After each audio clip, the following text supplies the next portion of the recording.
আসসালামু আলাইকুম। আজকে সকাল সকাল বানিয়ে নিলাম কড়াইশুঁটির কচুরি আর তার সাথে চানা মশলা।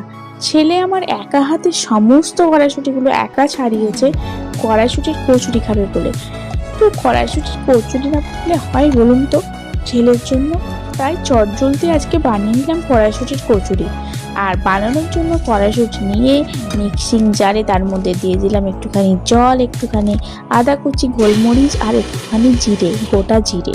তারপর ভালোভাবে একটা পেস্ট বানিয়ে নিলাম। এরপর কড়াই তেল দিয়ে একটুখানি জিরে ফোড়ন দিয়ে দিলাম কড়াইশুঁটিটা। আর ওপরে দিয়ে দেবো একটুখানি নুন আর একটুখানি চিনি।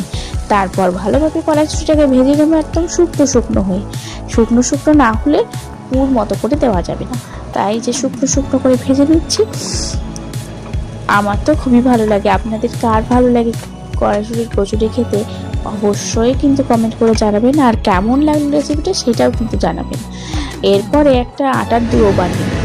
তার জন্য আটার মধ্যে নুন, চিনি আর একটুখানি সাদা তেল দিয়ে ভালোভাবে আটাটাকে মেখে নেব গরম জল দিয়ে। আর এরপরে লেচি কেটে তার মধ্যে পুর দিয়ে বেলে ব্যাস এরপর ছেঁকে নেব।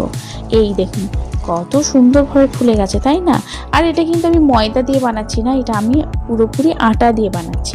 ব্যাস রেডি। Bye bye.